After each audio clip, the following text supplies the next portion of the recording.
episode of I Can Sew Make That with the Sewing Works. I'm Corrine, and today I'm going to show you how to make this flat lock flannel throw. And it's a blog post off of the We All Sew website that I use to create this lovely flannel throw, which features the flat lock seam in the front and the loop side of that same seam in the back, so that you have a beautiful reversible flannel throw. Stay tuned to see how I'm going to bind this in a little off tradition manner, and also how I'm going to use the overlock stitch suggested in the blog to do a small throw. If this isn't your cup of tea, keep watching for the next video, which is going to feature decorative thread binding. And remember, you can do lots of creative things with quilting with your serger using colorful decorative threads or just standard threads and featuring them on the outside of your project. So let's get started. This beautiful throw is put together using a overlocker serger and a flat lock stitch. I use the 2-thread flat lock, which gives you these lovely ladder stitches on the front and a beautiful look, reversible look on the back with the loop side of that same stitch. I'm using a yellow brick road pattern, and these blocks finish at 12 inches, which means this is a 4-inch grid. The squares are 4x4 and the longer pieces are 4x8, and this is a 4x12. This is the main block that goes into the yellow brick road quilt. There is also an alternate block. I have made here some other random blocks out of some of my scraps that I'm going to show you how to flat lock with. And the big thing to remember when you're cutting this out is there is no excess for seam allowance, because this 4-inch piece is going to be laying flat next to its side partner, which is also 4 inches. So you don't lose anything when you're sewing your seams. I used 5 different fabrics, 3/4 yard of each.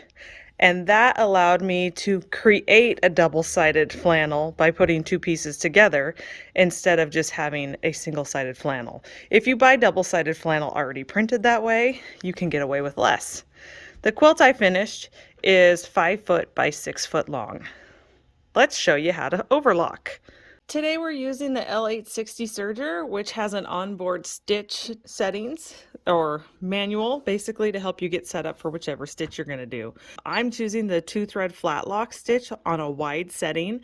That way I'm more apt to catch all those layers of flannel. A narrower setting would be harder to sew this with, but it is doable. So when you select the flat lock stitch, it gives you the parameters of all the different things that you're going to need to set. So the correct foot, the upper looper converter engaged, the knife up, the setting for the cutting blade, and so on.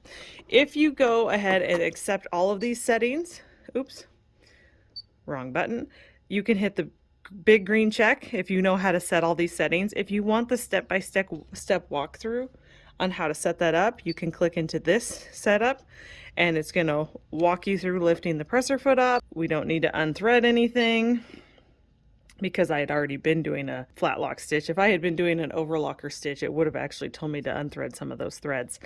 So it's walking me through the foot, the presser foot pressure, which is up here. I'm just going to have 1 needle in on the left side. Again, keeping your blade up at a cutting width of 6. If you don't know how to adjust whether your blade is up, it'll play you a video. So very helpful how to get this set up. That last thing was to go ahead and thread the lower looper and the left needle. So let me show you how easy this baby is to thread. If you haven't seen one of these fancy air threaders, they make serging a real dream. So I just go ahead and get that into the tensioning unit, and then I'm going to start the tail into this red port, leaving quite a bit of excess. Oops, I gotta take off my cutoff bin. I'm going to close the tubes to complete the circuit to blow the thread through, and then I'm going to step on the gas. Okay, so my thread didn't shoot out here where I was hoping it would, so I'm going to give it some more slack. And there it is. Just like that, the looper is threaded. Okay, left needle, following the yellow thread path here. And one of my other favorite things about this serger is it has a needle threader. When we're flat locking, we are going to be driving right to the knife. I actually adjusted my cutting width a little bit narrower because I did do a sample first. And I had a little too much in my seam allowance. So I brought the knife in to a setting of 5. And here we go.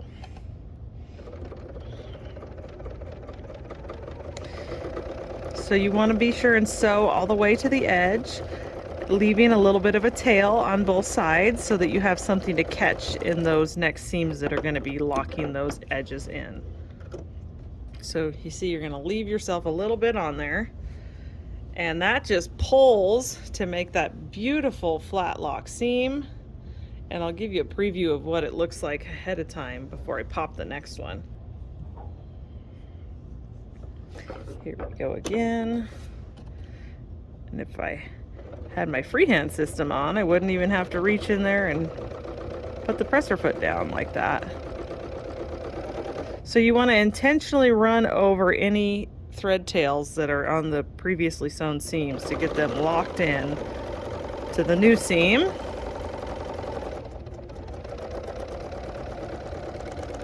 So quiet and smooth. Okay, so you can see how we have loops coming around, and then we just pull that flat, exposing those ladder stitches. And then once I get it pulled flat, I like to take my finger and kind of push that seam allowance flat in that other side, and you'll feel the difference. So that's how your blocks come together. Once you've finished creating all the blocks you're going to make, you may want to square up the sides if you have a lot of unevenness, but be sure that you leave these tails so that your seams don't come unraveled. You're going to sew those into the next seam allowance. I'm getting ready to put on this outer border, the top and bottom borders. The side borders are already on, and you'll notice what I did that was my own rendition of this pattern was, since I'm doing a double thickness of flannel anyway, I went ahead and put the fold on the edge so I have a nice finished edge, and I'm just flat locking that on. The trick is when you put the final 2 borders on, I need to sew this very first part with some seam tucked in. So you see I've made that a finished edge, and then I'll go ahead and just whip stitch the rest of this closed with a sewing needle by hand when I'm done. So I want to make sure that I put that finished edge right on that edge of the quilt so that I can finish that off and have a nice clean look on the outside. And then we'll go to the other end and I'll show you how we're going to tuck that edge in again.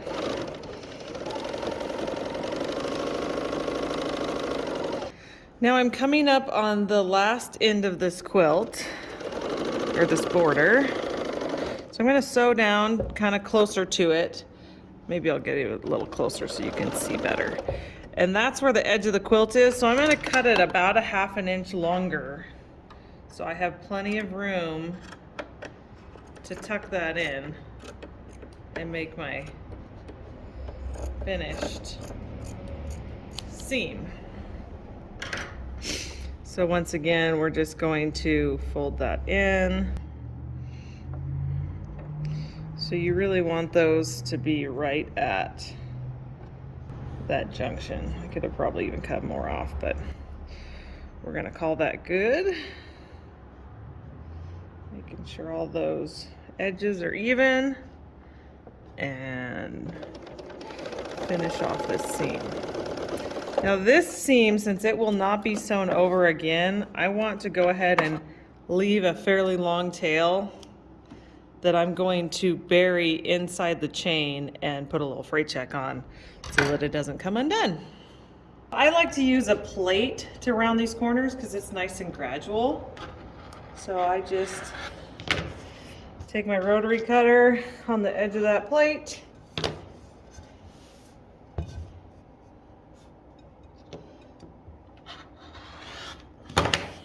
Okay, whenever I'm doing an overlock stitch, I like to go ahead and just run a chain to make sure I'm forming a stitch before I put my project in. So let's see if we can make a chain. Yep, we are chaining away. It's also good to have a little bit of a chain to get you started because you're going to end up incorporating that back into the seam when you're finished, and that gives you a little bit better signal that you're about to the end. So we're going to start somewhere on a side here, and if I see any unevenness in my edge, I'll go ahead and use my knife to kind of straighten that out.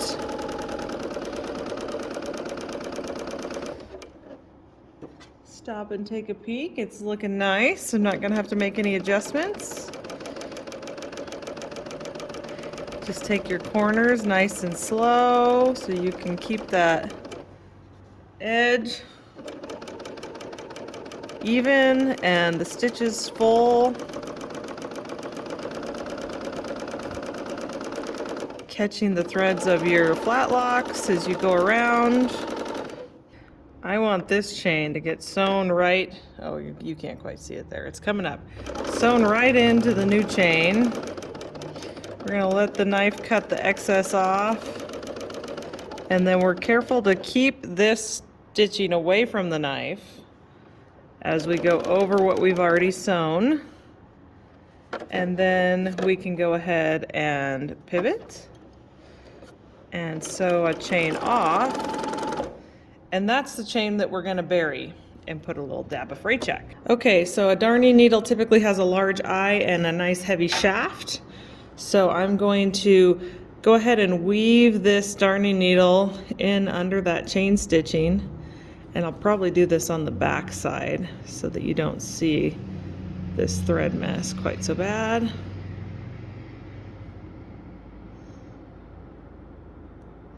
Careful to not go through the fabric, just under the stitches a little ways. And then I get this chain in my other hand, kind of put a bend in it to feed it through. Let's see if I can do this on camera. Start to feed that chain stitch through the needle, and then once you get some of it in, you can pull the rest through. And then that will allow you to slip that right in. Oh, now it's getting hung up. And then you just trim off any excess. Put a little dab of fray check on that so it doesn't back out, and you're all good. Thank you for joining me for another episode of I Can Sew Make That with the Sewing Works. Not only was I able to make this lovely flannel throw in a day, I also have a darling baby quilt, and from the border excess I made 2 infinity scarves and a regular scarf. So I've got lots of gifts to give away. Hopefully this inspired you to get out your serger and start creating. Stay tuned for more coming from the Sewing Works soon.